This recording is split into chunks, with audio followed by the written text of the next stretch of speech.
जिल्हा रुग्णालय पतसंस्थेच्या प्रशासक मोटे यांनी सभेतून केले पलायन। प्रशासक पतीची सभासदांना आरेरावी व धमकी। उस्मानाबाद जिल्हा कर्मचारी सहकारी पतसंस्थेची वार्षिक सर्वसाधारण सभा अर्ध्यावरतीच ठेवून प्रशासक ए मोटे यांनी केले पलायन।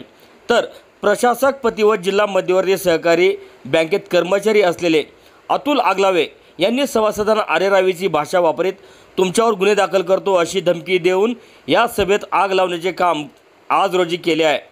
तसेच आगलावे हे या पतसंस्थेचे सभासद नाहीत किंवा त्यांचा या पतसंस्थेशी कुठल्याही प्रकारात संबंध नाही, हे विशेष म्हणावे लागेल।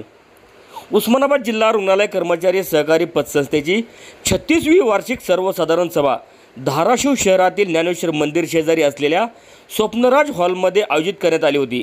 या सभेच्या अध्यक्षस्थानी जिल्हा उपनिबंधक सहकारी संस्थेच्या वरिष्ठ लिपिक तथा प्रशासक मोटे, तर मोटे यांची मुलगी धाराशिव येथील उपनिबंधक सहकारी संस्था कार्यालयाचे सहाय्यक निबंधक अंबिलपुरे, याच कार्यालयाची महिला शिपाई सरस्वती मोरे, लिपिक सविता मोरे व सहकार विकास बोर्डाचे सदस्य जाधव आदी उपस्थित होते।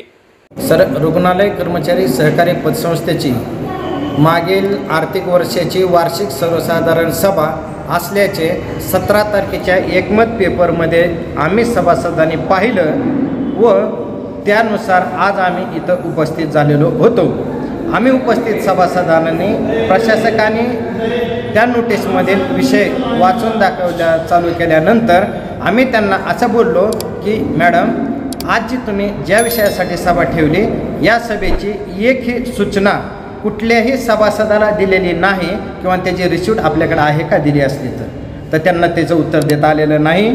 त्यांनी ओढून तोडून असं उत्तर दिलं की मी 13 तारखेला नोटीस बनवली आणि 17 तारखेला प्रसिद्ध केली, तो माझा अधिकार आहे, कायदा कानून मला चांगलं कळतं। त्यानंतर दुसरा प्रश्न आम्ही विचारला, मॅडम आज वार्षिक अहवाल आपल्याकडे उपलब्ध आहे काय?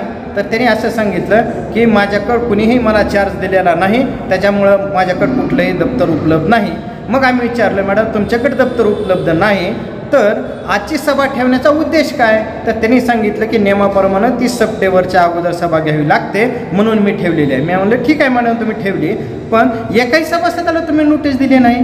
बरं, त्याच्यानंतर दुसरी गोष्ट, तुम्ही जी पुढील अंदाजपत्रक सादर करण्यासाठी विषय ठेवला तर मागील वर्षाची आम्हाला परिस्थिती काही दिसून येत नाही, त्याच्यामुळं तुम्ही जी काय अंदाजपत्रक दाखवायला आहे ते आम्हाला मान्य नाही, कारण संस्थेची परिस्थिती काय नाही कळाली तर पुढं आपण काय अंदाज तयार करणार आहे त्याचंही त्यांना उत्तर देता आलेलं नाही। त्यानंतर DDR ऑफिसचे सहाय्यक निबंधक अंबिलपुरे साहेब पण उपस्थित होते। मी त्यांना विचारलं, साहेब तुम्ही प्रमुख पाहुणे म्हणून उपस्थित झाला, तुमचं आभार मानतो, पण मला एक असं सांगा की सभेची नोटीस किती दिवस अगोदर दिली पाहिजे आणि ते तुम्ही दिली का? तर तेही त्यांना सांगता आलं नाही। त्याच्यानंतर मी त्यांना असं विचारलं की साहेब, आज जी आपली सभा चालू आहे ह्या सभेमध्ये तुम्ही सभेच्या उपस्थितीसाठी सही घेताय का प्रोसिडिंगला सही घेताय? तर त्यांनी चक्क प्रोसिडिंगचं बुक सादर करून सभासदाच्या सह्या घ्यायला चालू केलं। आम्ही सांगितलं की तुम्ही प्रोसिडिंग लिहा नंतर आमच्या सह्या घ्या त्याच्यावरती खाली। ठीक आहे म्हणले, मग त्यांनी बाजूला रजिस्टर ठेवलं आणि एक साधं कोरं रजिस्टर आणलं आणि उपस्थितीच्या आम्ही सह्या केल्या। त्याच्यानंतर मी त्यांना विचारलं, साहेब आपल्याकडं कुठल्याही प्रश्नाचं उत्तर नाही, तुम्ही तर 3 तारखेलाच ऑफिसचं कार्यालयाची चावी घेतली आहे, मग 4 जण लिगे तर तुम्ही कसं काय ऑफिसची चावी घेऊ शकता? तुम्ही रितसर पत्र व्यवहार करा, रितसर त्यांच्याकडून चार्ज घ्या आणि त्याच्यानंतर तुम्ही सभा ठेवा।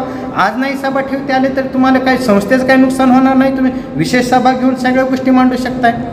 2 वर्ष झालं सरकारी ऑडिट नेमलेलं आहे, त्याचं काही तुम्ही पाठपुरावा करत नाही, फक्त ज्या कार्यकारी संचालकाच्या उचललेल्या रकमेला कुठेतरी दुजोरा देण्यासाठी तुम्ही त्यांना मदत करताय असं आम्हाला दिसतंय।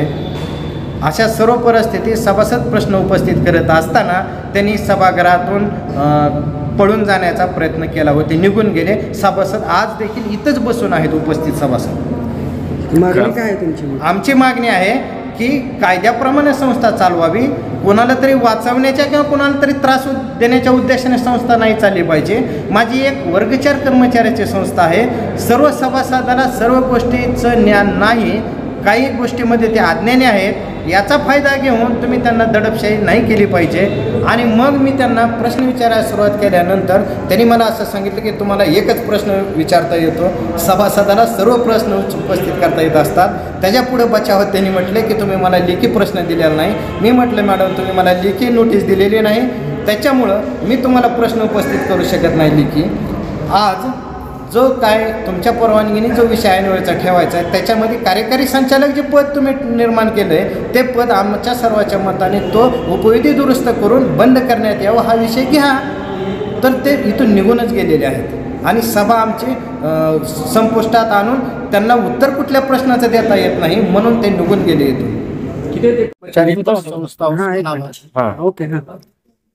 या संस्थेची वार्षिक सर्व सभा होती, सर्वसाधारण सभा. त्या निमित्ताने आम्हाला इथं बोलिवलं म्हणजे पेपरमध्ये त्यांनी दिलं त्याने आम्ही इथं आलो सभासदांनी सगळे. आणि आम्ही आमचा प्रश्न त्यांना विचारायला लागलो तर मॅडमचं म्हणणं असं आलं की आम्ही चार्ज घेतला नाही, कुठं काही झालं नाही, अशा बऱ्या भानगडीच्या गोष्टी केल्या त्यांनी. आम्ही प्रश्न विचारलो, संस्था तर फायद्यामध्ये आहे म्हणून म्हणता आणि इकडे चार्ज घेतला नाही म्हणता. मग रेकॉर्ड न बघता फायद्यामध्ये संस्था आहे असं त्यांचं म्हणणं आलं. विचारायला लागलो तर बोलायला तयार नाहीत ते. असं 2-4 शब्द आम्ही विचारले, शब्द त्यांनी काय ऐकून घेतलेले नाही. सभा संपली म्हणून निघून गेले, पळ काढला. सभासदाची पुढची भूमिका काय आहे? सभासदाची भूमिका आमची आहे की प्रशासक जे नेमलेलं आहे हे सभासदाचं जे आहे तर आमचं सगळं ऐकून घ्यायला पाहिजे ना. त्यांची चालणार नाही. आता मागणी काय मग तुमची? आता सभासद जे आहे ते मागणी आमची एवढी आहे की प्रशासक कॅन्सल करावं, निवडणूक घ्यावी, सिंडर बरखास्त करावा आणि जे भ्रष्टाचार झालेला आहे त्या संस्थेत भरणा करण्यात यावा. बघू तशी आम्ही मागणी पण केलेली आहे त्यांना. साधारण सभेसाठी आम्ही इथं आलो होतो. ह्याच्यापूर्वी आम्हाला कुठल्याच सर्वसाधारण सभेची नोटीस वगैरे काहीच मिळाली नव्हती. इथं आल्यानंतर आमच्या सभासदांनी त्यांना प्रश्न विचारले पण कुठल्याही प्रश्नाचं उत्तर न देता हे सगळेजण निघून गेलेत.